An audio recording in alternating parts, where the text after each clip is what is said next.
Buenos días, estamos nuevamente con Tribuna de la Calle, aquí en la Unión Nacional de Periodistas Núcleo del Guayas. Y como siempre nosotros tratando de incentivar y motivar a los adultos mayores en su momento, pero para hacer, antes de motivar al adulto mayor y al anciano, también le damos un consejo a los niños, a los jóvenes y a los adultos. Usted sabe que tenemos 5 etapas de la vida: niños, jóvenes, adultos, adultos mayores y ancianos, que es la etapa de oro, donde nosotros nos preocupamos por su salud, por su bienestar, por su armonía, por su motivación.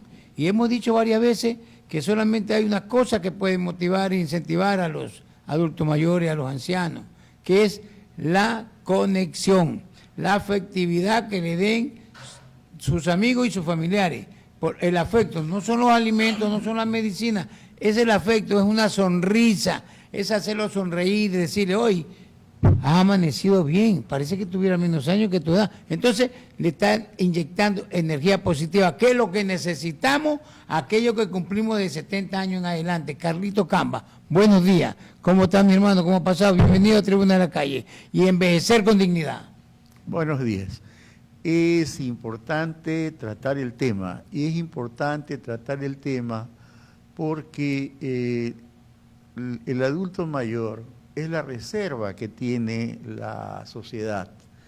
El adulto mayor es quien ha trabajado, quien se ha desarrollado, quien de una u otra manera trata de sostener este proceso que se llama sociedad, cómo realmente aporta al desarrollo.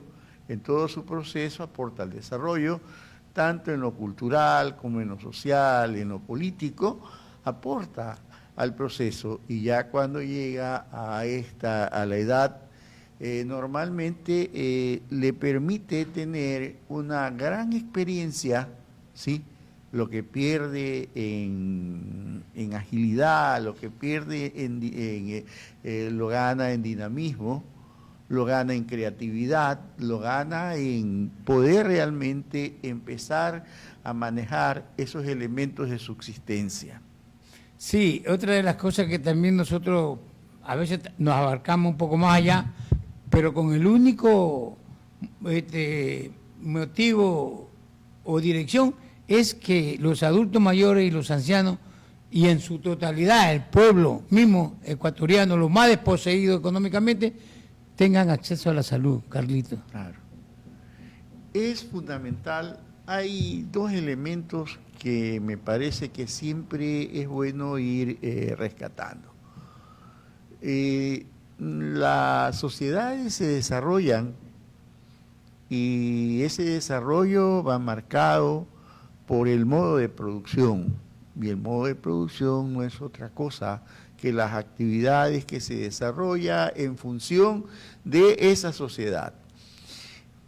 El ser humano, por eso cuando aquí hablamos del seguro social, ¿sí? Hablamos de la seguridad social, que el seguro social es parte de aquello.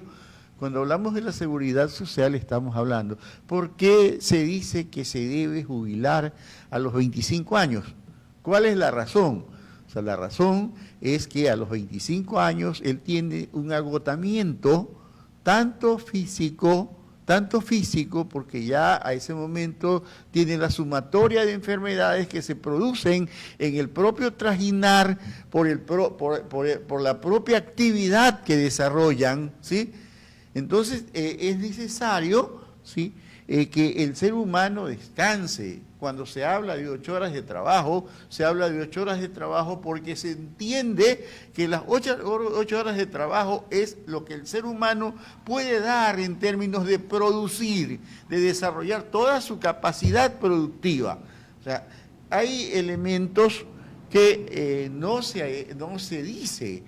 8 horas de trabajo es ¿por qué? Porque en esas 8 horas de trabajo, en cualquier actividad, tanto en la fuerza laboral como en la fuerza intelectual, en 8 horas de trabajo tiene un gran agotamiento, ¿sí? Y le permite ya el descanso al siguiente día volver a reiniciar sus actividades, ¿sí? Carlito, cuando usted me habla de 25 años de labores, significa 25 años de labores, Claro. más la edad que tiene, ¿no? Pero ahora están hablando de los 70 años. ¿Qué se puede, Claro. ¿qué se puede Entonces, lograr ahí? Entonces es fundamental, más bien sería importante abordar el tema desde el entendimiento a la sociedad, porque el gran problema es que la gente no entiende. O sea, la seguridad social, ¿por qué la seguridad social? ¿Por qué el Estado tiene que dar un aporte? ¿Sí?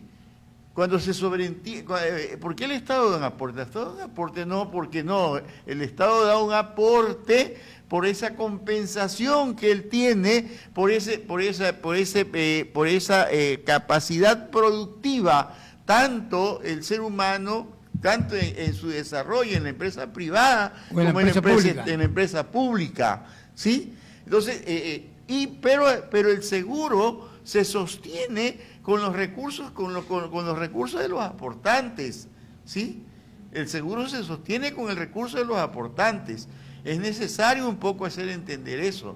Es necesario entender que el seguro hasta ahora sigue siendo caja chica de los gobiernos, cuando el seguro no tiene por qué ser caja chica de los gobiernos. Están preocupados, pero no están preocupados por el desarrollo de la seguridad social, están preocupados es cómo le quitan un poco más para ellos poder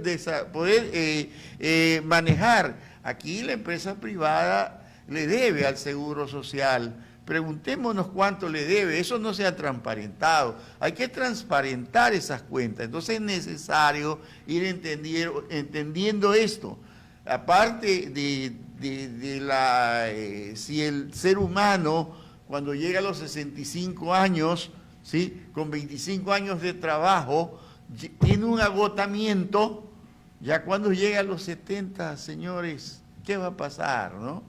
¿Qué va a pasar? Yo creo que por ahí debemos un poco también ir entendiendo o manejando razones, ¿sí? Dos cositas, Carlito. O sea, significa que por eso los gobiernos de turno tratan siempre de manejar todo el aparato del Estado, incluido al Seguro Social, para tener a su disponibilidad cuando necesite recursos, lo coge como caja chica. Y segundo, por supuesto, a lo mejor quieren que se jubilan a los 70 años para no pagar por la jubilación, pues. Eso están hablando, justamente están hablando de no pagar la jubilación que por derecho tiene el trabajador, ¿sí? Porque es el aporte o el ahorro que él haya haciendo durante los 25 años. No le están regalando, o sea, nada regalan. Lo que están es quitando más bien, ¿sí?, esa aportación, esta cuestión de la patronal, que es lo que a este momento este gobierno quiere llevarlo, está propiciando para llevarlo también a una consulta, a pesar de que ya eso fue rechazado. Se consultó y lo rechazaron. Ya fue rechazado. Nuevamente, van a hacerla. Y vuelven, están en esas intentonas buscando esto. Entonces es necesario ir normando estas cosas. Es necesario que el ser humano vaya entendiendo, ¿sí?, que vaya entendiendo, ¿no?, qué es lo que ocurre o cómo realmente, por qué se produce esto, ¿no? Aquí lo que hacen es la gran propaganda de este gobierno, que no es nada nuevo. Ya en el gobierno de Rafael Correa se hizo lo mismo, no es nada nuevo. En el gobierno de Rafael Correa a los estudiantes tenían el trabajo, no recuerdo, y el estudiante iba y podía trabajar y podía seguir estudiando. No recuerdo en este momento. Ellos han invertido la cosa, pero es lo mismo, están planteando lo mismo. ¿Y en esa época se hizo la misma consulta que se está haciendo ahora? En el tema, no se hizo consulta, ¿por qué?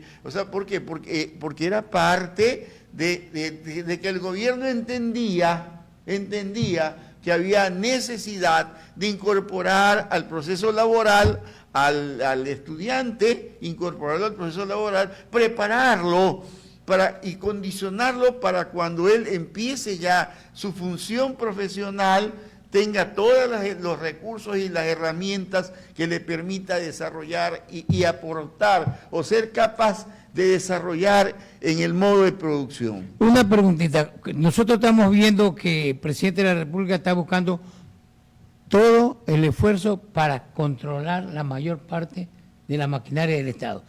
¿Qué ha hecho este gobierno por la seguridad de salud y por la seguridad individual del pueblo ecuatoriano? ¿Se acuerda que hace como un año, un poco más, pedían subir el 3% más al IVA? Que una vez que se haga eso, la seguridad estaba en la puerta de su casa. ¿Qué se hizo con eso?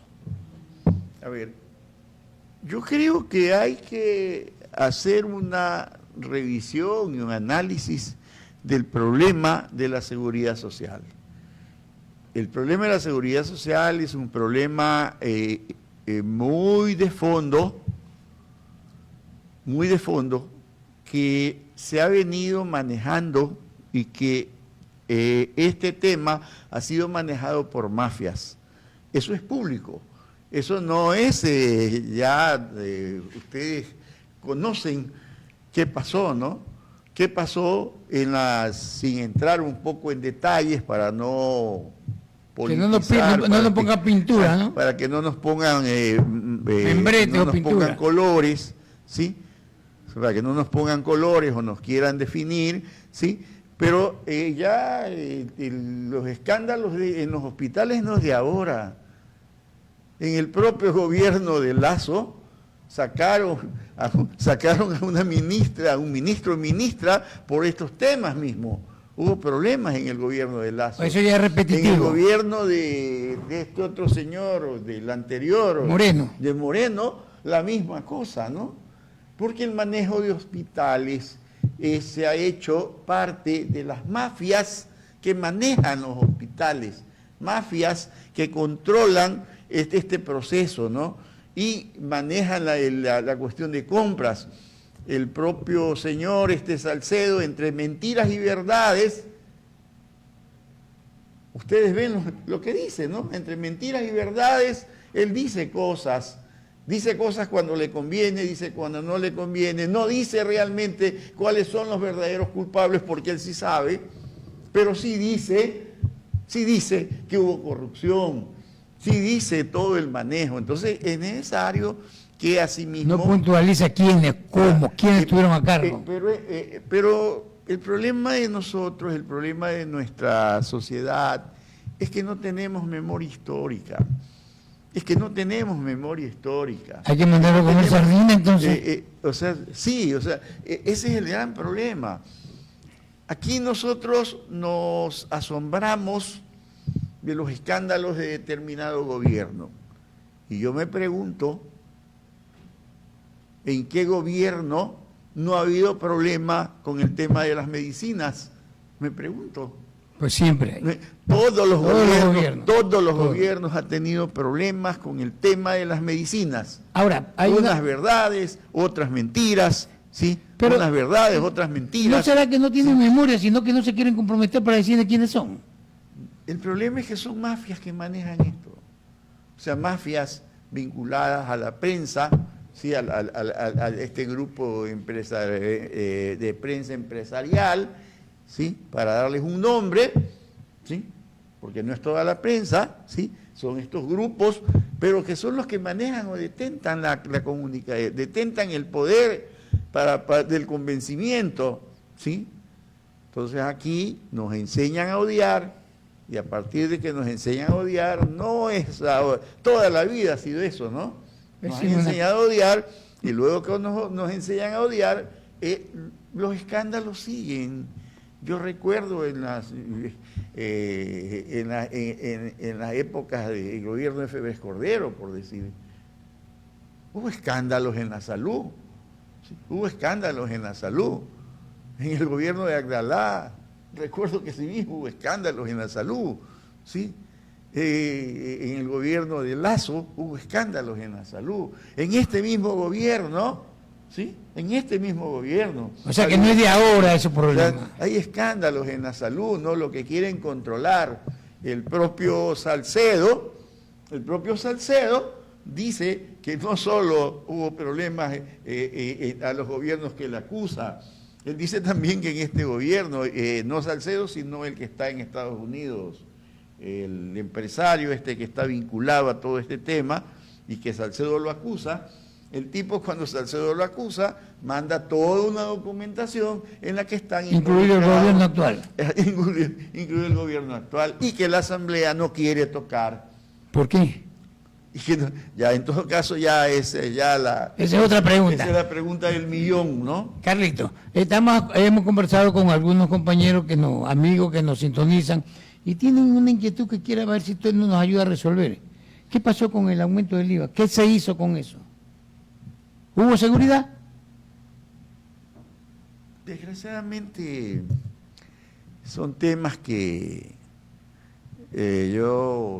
hay un autor desconocido que dice que hay 3 historias. Pero vale que la conozcan. Que hay 3 historias, ¿no? Dice que hay 3 historias. La historia que uno cuenta, la historia que se vive y la historia que nos cuentan. ¿Cuál sería la que nos cuentan? Que esa sería más interesante. Entonces, la historia que nos cuentan. Entonces nosotros, la que tenemos o la que sabemos es la historia que nos cuentan, ¿no? ¿Sí? No es la verdadera historia. No es la historia, no es la historia que yo creo. Ni la que debe ser. No es la historia que la que debe ser, sino la que nos comentan, que nos cuentan. La que quieren que nosotros aceptemos como tal. Eso incluso son estos historiadores de historias desde la colonia, ¿no? Bueno, pero hay una cosa clara, Carlito. Aquí por decir, sin negar el valor, la presencia de don Calderón, pero aquí a nosotros, no sé ahora si sigan enseñando, ahora no, porque ya no, la bandera ya no enseñan historia, que cogió la bandera con los dientes, con las manos, una mano, le volaron la mano, dejó la otra mano, le volaron el pie, bueno, esa es la que nos cuentan de verdad. Y sí. luego, como ya no tenía ni manos ni pies, cogía con la boca y paraba la bandera. Sí. Esa es la historia que nos contaban a nosotros, ¿sí? Pero ahora el modelo educativo también desapareció la historia, ¿no? Entonces ahora dicen que eso se aprende en el contexto y con la transversalidad, contextualidad y transversalidad. Entonces con ese cuento nos dicen que ya no hay que enseñar historia, geografía, porque ya esas materias no tienen están en desuso de ser. Y cívica, ética, no hay que enseñar. Hoy, como nos hace falta la ética y la cívica, ¿no? Entonces, pero esa bueno, a nosotros sí nos enseñaban. Pues. Sí, a nosotros nos enseñaron, ¿no? Oye, Carlito, pero hay una cosa clara, que no hay que ponerle un telón ni una cortina de humo. No hay seguridad en el Ecuador. ¿O tú has visto un Ecuador, en algún pueblo del Ecuador que tenga seguridad, de la que hablaban que iban a hacer? Desgraciadamente la realidad...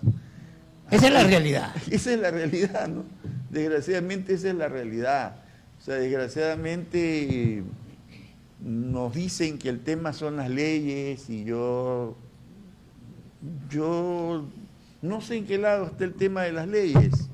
Aquí nos dicen que el problema es de los derechos humanos y yo recuerdo que si los jueces quieren aparecer como derechos humanos, que un criminal mata a una persona. ¿Sí?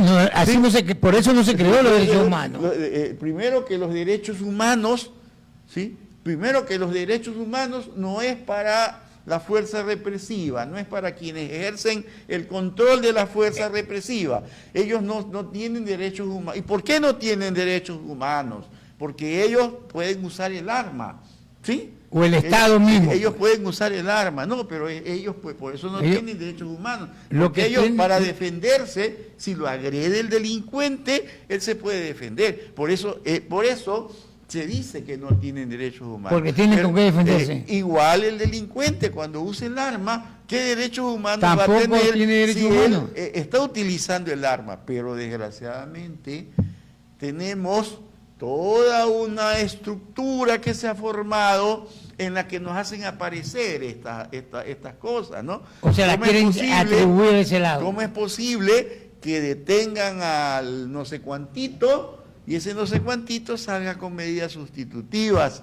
y que un fulano que por necesidad roba una gallina, lo tengan preso y ese no tiene medida sustitutiva, ese no tiene nada, ¿no? Carlito, aquí quiero un par de minutos concentrarnos en algo. Tenemos que explicarle la gente, al pueblo que nos escucha, que cómo se crearon y para qué se crearon los derechos humanos. No fue para los delincuentes, fue para que el pueblo que estaba opositor al sistema que vivía, porque se lo encarcelaban por señalar. Antes no tenían, sacaban por escritura, te llevaban. Los te cogían y te derechos llevaban. humanos surgen después de la Segunda Guerra Mundial.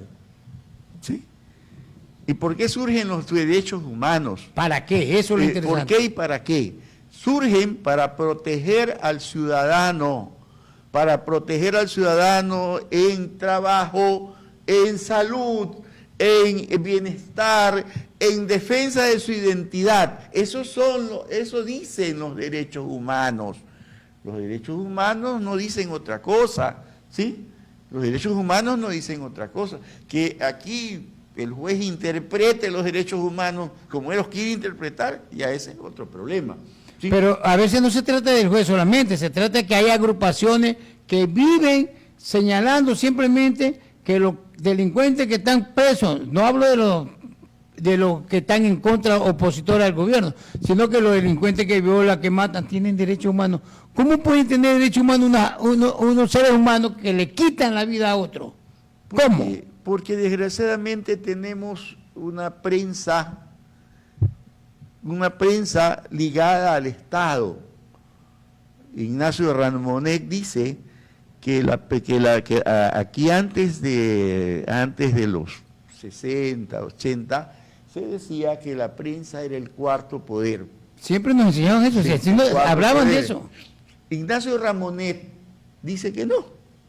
Ignacio Ramonet dice, la prensa es un poder dentro del Estado. ¿Sí? Y esa es la verdad. La prensa es la que solivianta, sostiene gobiernos, saca gobiernos, Ese es otro poder. ¿sí? Saca gobiernos, ¿sí? Pone y saca gobiernos, ¿no? Sin pretender hablar de Correa, el problema de con Correa era porque Correa les quitó ese poder, porque Correa les armó un contrapoder. Con los medios, ellos decían, eran los medios que se incautaron porque estos banqueros, ¿sí?, se le robaron la plata a la gente. No solo se le robaron la plata, sino que el Estado les dio más plata y se volvieron a robar el resto de la plata que se llevaron. Por eso el Estado interviene y tiene esos bienes para resarcir, ¿sí?, lo que el Estado ha perdido y pierde cuando tiene que pagarle al ciudadano estos dineros. Porque incluso en la Constitución anterior, hay un artículo que dice que si los bancos pierden, el Estado tiene que asumir. Garantiza. Eso dice la Constitución. Ese garantiza. ¿Sí? De la Constitución del 98, ¿no? Y allá con la nueva Constitución hubo la reforma y ya los bancos no tenían ese poder, les quitaron ese poder, ¿sí? Bueno, qué interesante, en una charla con Carlos Camba aquí en Tribuna de la Calle, en la Unión Nacional de Periodistas Núcleo del Guayas. Carlito, nos refrescamos y comenzamos a lo del inicio, y ya está claro, la gente lo entendió, lo captó, y cualquier consulta nos llaman o la repetimos. Carlito, va a haber un concurso de canto para aficionados de adultos mayores, ¿sabía usted? Aquí, sí, en la Unión Nacional de Periodistas. Y yo te iba a proponer, y a Pedrito, que los 3 finalistas lo invitemos, pues. Después que termine el concurso, invitarlo para conversar y a ver si nosotros le pasamos ese dato a los otros que no se animan, ¿no? No solamente en el canto, también aquí a conversar, a hacer una charla, un conversatorio de los fenómenos sociales del país y de distintas cosas. Podemos invitar a adultos mayores o ancianos que puedan y se puedan trasladar acá, o lo vamos a entrevistar allá y traemos acá, porque eso sería estar juntos. Yo he conversado en algunos asilos sobre la situación de los ancianos, la mayoría son abandonados, no solo por los amigos, por la familia. A ver,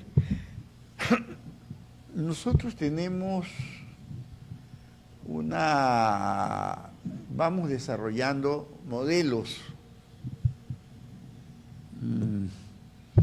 diría, sería culturales, pero no me parece que es el término adecuado. Vamos desarrollando, no se me ocurre que cuando uno era joven. Somos jóvenes, Carlito, ¿qué pasó? Cuando uno era joven, sí, o sea, es necesario establecer los parámetros. Eso no significa que uno se sienta viejo o se deba... porque hay niños viejos y hay viejos niños. Porque el momento que uno se siente viejo, en ese momento,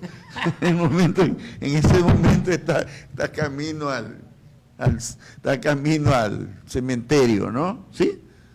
Aquí antes en Guayaquil se decía, está allá en Julián Coronel. Así era. Sí, está allá cerca de la puerta. Vamos a pasear, ¿no?, por la calle Julián Coronel, sí, decíamos. Ya la gente decía, ya está por la Julián Coronel, decía, está cerca si uno se siente viejo.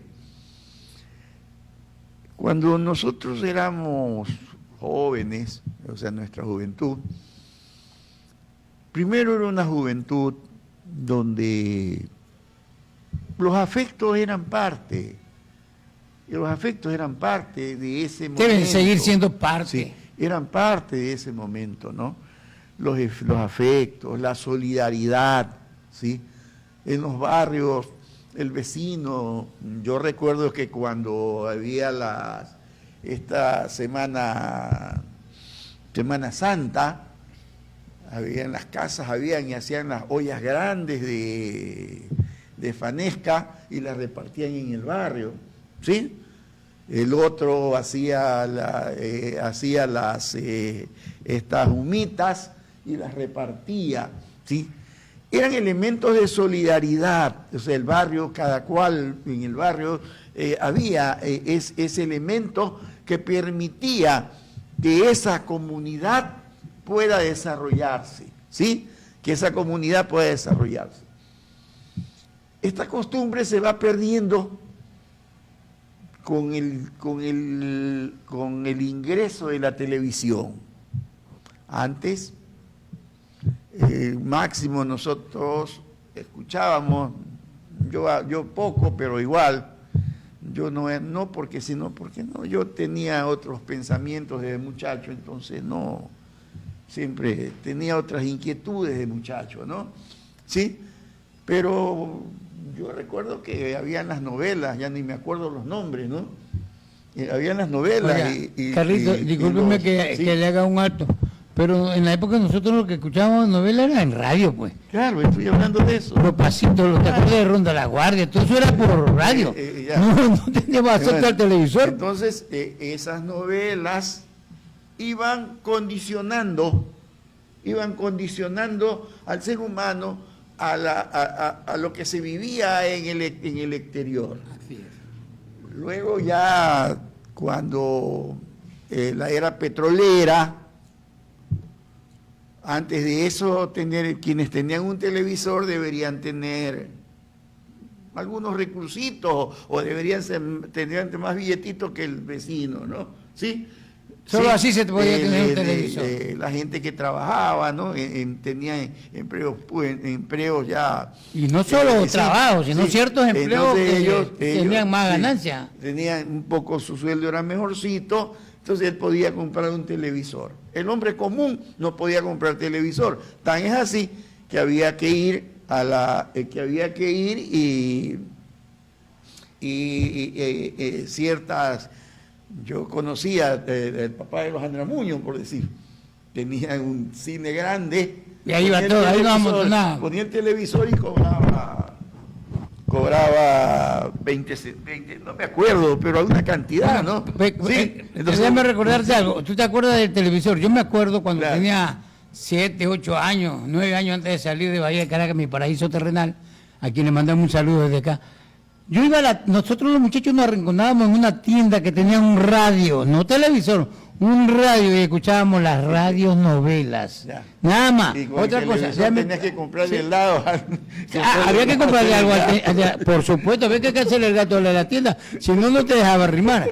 Bueno, ella me aprovechaba porque después me olvido siempre. Me dice, un panda taxista que cuando lo llamo se porta 20 y me traslada de un lado a otro. Me dice, yo, Roberto, te escucho en Radio Cristal, te escucho en la Sociedad de Hijos de Oro, te escucho en donde tú ni te acuerdas de mí.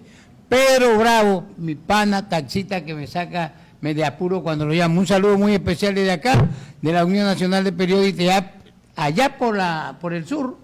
Saludamos a nuestra compañera y amiga Johanna Sánchez, que también va a querer, está preparándose para venir a estar con nosotros. Un saludo muy especial. Sigamos, Carlito. A ver, es importante lo que estamos haciendo, estábamos comentando, ¿no? Y es importante, ¿por qué? Porque ese es el inicio, originalmente, después de la Segunda Guerra Mundial. Los Estados Unidos inventaron al soldado invencible. Y en las películas, el soldado era invencible. El norteamericano mataba a 2000. Y el chino no mataba a uno, o el contendor no mataba a uno. Eso, y luego vinieron los famosos boinas rojas, los no sé cuantitos, ¿sí? ¿Qué nos iban creando? ¿Qué nos iban creando? Una conciencia de poca reacción, ¿sí? O sea, entender la superioridad de estos norteamericanos como pueblo, la superioridad, ¿sí? Esto hace que las películas eran eso, iban impactándonos con las películas, cuando la gente no podía o no tenía acceso todavía a la televisión. Entonces en las películas ya nos mandaban esto. La teoría conductista, que luego se empleó en el proceso educativo, ¿sí? En comunicación se manejó la teoría conductista, ¿sí? Que no es otra cosa que cómo genero en la gente el sometimiento de la gente, ¿sí? A través de estos elementos que permiten cómo te gobierno, ¿sí? Cómo te gobierno. Luego ya aquí en el Ecuador, en la época del boom petrolero, ya la mayoría de la gente podía comprar su televisor. Iba a la bahía y compraba su televisor, ya, porque ya salía más barato, ¿sí? Ya no era el aparato ese costosísimo. Carlito, ¿sí? Camba, antes no era era aparato costoso. El pueblo antes de ir a la bahía iba a la PPG, Después de la PPG. Antes era ahí la PPG, pues. No, después de la PPG. Pero es que antes es que la PPG no quedaba donde quedaba hace muchos años, Pedro Pablo Gómez, no, era Piemontúfar y Colón. Cuando yo iba a comprar un pantalón de 25 centavos, o sea, déjame saludar a Patricia, nuestra compañera, yo no sé qué se hizo, la vi por aquí, se me desapareció. Patricia Anastasio, ojalá que esté cerca y alcance a llegar, pues, ¿no? Siga, Carlito. Ya. Entonces, a ver, bueno, esa es otra discusión. Otro discusión. Bueno, recuerdo ya la bahía. Ya la gente pobre va a el hombre del pueblo. El hombre del pueblo va a la bahía y compra su televisor. ¿Qué viene en ese televisor? Yo recuerdo que para eso viene la famosa muñeca Twiggy, que ya en Estados Unidos, ¿qué decía la muñeca Twiggy? ¿Qué era la muñeca Twiggy? Era una muñeca delgadita. Una figura. Una figurita, una delgadita, ¿sí? ¿Y para qué era eso? Para irle creando la costumbre ya de las modas y la forma, cómo se tenía que vestir la Twiggy, ¿sí? O cómo se ve mejor o más bonita la mujer en ese estilo, en ese imagen. Entonces la mujer delgada, poco de mujeres posteriormente tuvieron una enfermedad que se conoce como bulimia, ¿sí? Que todavía existe, ¿sí? Pero ¿qué fueron? Normando. Entonces vienen las novelas, y las novelas empiezan a cambiar ya la mentalidad de las mujeres. La mujer joven se va adaptando, va viendo que se ponía el vestido no sé qué, que para eso necesitaba tener, que necesitaba que la niña pobre se enamora del niño rico, ¿sí? Y que el niño rico la saca de la pobreza, ¿sí? Todavía tienen esa esperanza. El niño rico que la saca de la pobreza, ¿sí? Las mujeres iban a los hoteles a ver para que el señor se las lleve a Italia o se las lleve a Estados Unidos, y había un programa en el correo, y le mandaban cartas, y muchas mujeres tenían suerte y se iban, y otras mujeres no tenían suerte, venían, las utilizaban y nada más. Es parte de la vida. Estos elementos, no quería adentrarme, me adentré en eso, quería era un poco poner una referencia. ¿Cómo van cambiando la mentalidad? Nos fuimos por los afectos. ¿Cómo van adaptando? Entonces se van rompiendo los afectos. Exactamente. Se van rompiendo los afectos. La mujer ya no busca enamorarse por las cualidades, por capacidades, sino por la cantidad. Y sentimientos, sino por la cantidad que tenga. Porque además es importante, yo soy muy respetuoso de estas diversidades, yo soy muy respetuoso, ¿sí? Yo no tengo problemas, ¿no? Pero no lo conversamos como problemas, sino que debemos saber. Cada cual define su género, pero si él lo define como, y a la edad que tiene que definirlo, no a los 8, 12 años como dice ahora ¿no? Entonces nos van creando una nueva. ¿Pero por qué era todo eso? Ya a principios del siglo, en el 1900, Althusser dice que hay demasiado ser humano y que el ser humano consume mucho y que hay que exterminar al ser humano. Por eso llegó la pandemia. Por eso vienen las guerras. La pandemia y la guerra. Por eso vino la fiebre amarilla. Esa es una pandemia. ¿Sí? En el 1920 creo que es la fiebre amarilla. Así es. ¿Sí? Vienen una 18, 20, vienen las ¿ya? Entonces, y las guerras llegaron por ahí mismo. ¿Sí? Las guerras, ¿sí? Entonces van creando formas, y luego ya en los años 60 se populariza este tema de la diversidad de géneros, ¿sí? De la diversidad de géneros. ¿Pero por qué era la diversidad de géneros?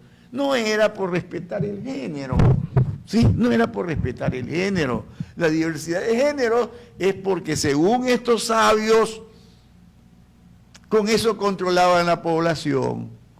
Vinieron las campañas, se regalaba el condón en los colegios, ¿sí? Se regalaba el condón para controlar la población.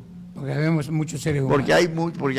Porque volvió la misma teoría, sino que ahora dibujada de una cuestión más terrorífica, ¿sí? En este momento no recuerdo la teoría esta, ¿sí? En esa teoría dice que se permitan las guerras, ¿sí? Que se permitan las guerras, esta cuestión de la diversidad, de crear esta diversidad de géneros, ¿sí? Para que no, justamente para que no haya más población, para controlar la población. Sí. O sea, ¿no? Sí, o sea, no era por respetar como se dice, ¿sí? Que se dice en las campañas, por el respeto. Oye, entonces, ¿qué va pasando? ¿Qué va pasando? Van rompiendo justamente esos elementos de afecto, y esos elementos de solidaridad. Y luego, después de los años 80, viene lo que yo siempre digo, un programa educativo perverso, que lo que hace es preparar al ser humano para la robotización. Las materias que ven los estudiantes ahora tienen que ver con el proceso de robotización y el desplazamiento de los seres humanos, de sus labores, que el robot ahora, incluso en estos días, está muy común hablar de la inteligencia artificial, ¿no? ¿Sí? Y ya en Estados Unidos el robot es parte del... Y aquí también ya mucha gente ya va y compra un aparato que le barre la casa, ¿no? Oye, una inquietud, Carlos. O sea, ahorita que estás hablando de que hay actores y hay muchas cosas, y en mucho tiempo se ha venido hablando de que habemos muchos seres humanos. ¿Será acaso que por eso fue la pandemia del COVID? Todas las pandemias tienen que ver con eso. Todas las pandemias, todas las guerras, todo eso tiene que ver con esto. Todo eso tiene que ver con esto. Todo eso. O sea, todo está ligado, ¿sí? Todo está ligado. ¿Sí? Esa es una teoría que sale en los años 80. No recuerdo. O sea que hay que vivir porque la vida se está cortando más rápido, ¿no? Se va a terminar más rápido con la guerra, con las pandemias. Viva y viva feliz. Si ama, dígale que la ama o que lo ama. Entonces, no podemos vivir peleando, ¿no? Es necesario un poco reactivar esos efectos. O sea, ¿cómo recuperar? Ahora es cómo recuperar los efectos. En educación hay un pensador, hay algunos interesantes, ¿no? Morín, ¿sí? Edgar Morín. Edgar Morín dice, hay que hominizar al ser humano. ¿Y qué quiere decir Morín cuando habla de hominizar? Dice que hay que volver, que el ser humano, que debe volver a ser humano, que no es humano, es una máquina, ¿sí? Es una máquina, es un robot, ¿sí? Es un robot, ¿sí? Porque para eso, el modelo educativo los prepara para eso. Las competencias son para eso. O sea, robotizar al ser humano. Hay otros que dicen hacerlo zombie. ¿Sí? Entonces, está bien lo que pensábamos, que cuando estamos hablando de ser solidario a la especie humana, porque nos hemos deshumanizado, como que la humanidad se nos ha quedado en el pasado. Como tú dices, estamos siendo robots. O nos han quitado de la mente que ser solidario no es bueno. Claro, así es. O sea, ser solidario no es bueno, ser es una cultura individual, el celular lo individualiza, ¿sí? Antes nosotros, nuestra madre, nuestro padre, cuando trabajaba, llegaba a la casa y prendía el televisor. ¿Por qué era eso? Porque la sociedad, después de los años 60, empezaron las migraciones. Pero aparte de las migraciones, el problema económico se volvió más complicado. Entonces, el padre y madre tenían que salir a trabajar, ¿sí? Padre y madre tenían que salir a trabajar, o padre y madre tenían que emigrar. O salir y abandonar. Entonces, cuando el padre y la madre, los hogares iban quedando vacíos, entonces el muchacho cuando llegaba, ¿cuál era su compañía?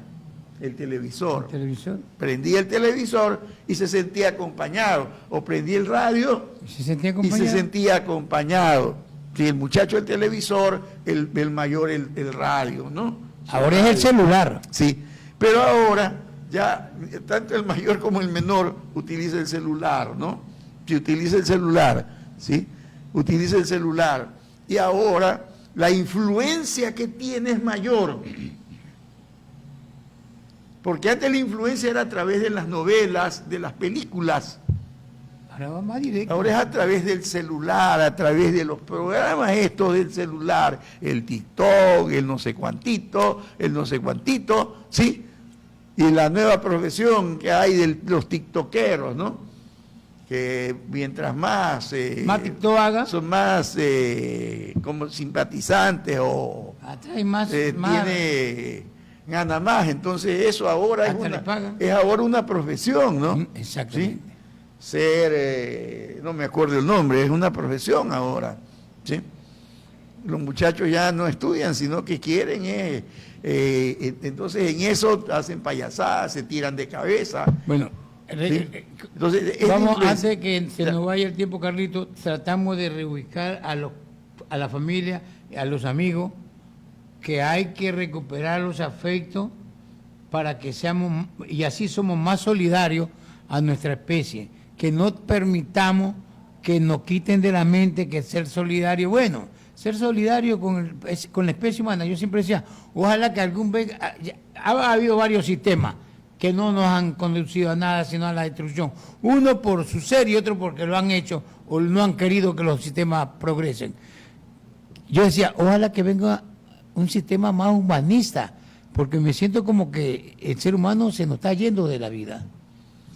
Es necesario desarrollar una cultura humanista. Y esa cultura humanista va fundamentalmente en construir o reconstruir la familia. Y reconstruir la familia significa reconocer al adulto como parte de ese momento, ¿sí? Reconocer al adulto como parte de ese momento. Yo creo que a lo mejor en otro programa sería interesante,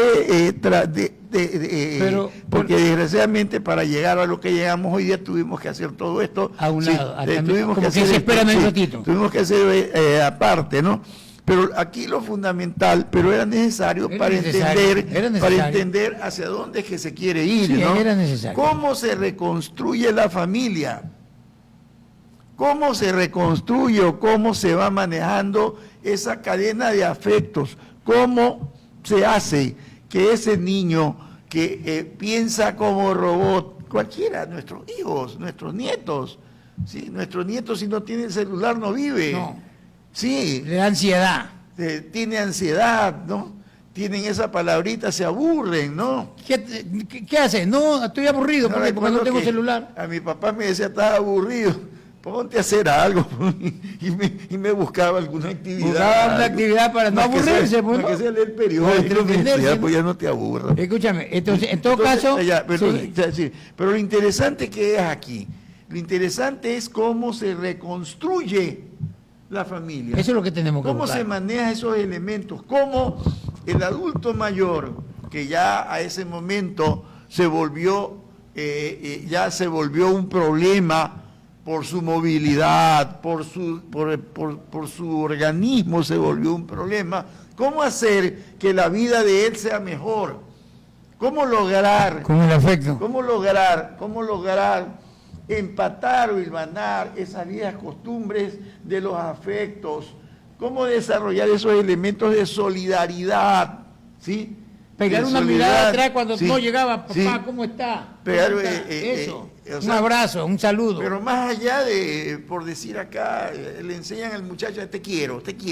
¿Pero qué te quiero? No te quiero, el tema son los afectos. ¿Cómo cultivamos esos elementos? Acá le enseñan es a repetir, te quiero, pero ¿dónde están los elementos que hacen que hacen que esto sea parte de esa construcción? Que se materialice eso que dicen te amo, con un abrazo. Eso entiendo yo que hay, pero no solamente con el abrazo, pues, sino en la búsqueda de la calidad de vida. ¿Cómo confraternizamos? Es un conjunto de cosas, ¿no? ¿Cómo comemos juntos en la mesa sin tener el celular allí? Eso, sí. El celular no puede estar mientras estamos comiendo porque es el momento que podemos intercambiar. ¿Cómo comemos en la mesa sin tener el celular? ¿Sí?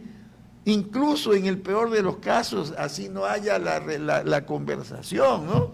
¿Sí? No, yo recuerdo que los viejos decían cuando sentaban en la mesa, decían, come, porque si no se te va el alimento tiene que ser, comiendo tienes el alimento. Era una costumbre, buena, mala, yo no sé, pero, y claro, había la razón, ¿no? Porque uno se sentaba y le decía, no, come despacio, oye, no. No, ahora está el plato de comida y el celular a un lado y está con...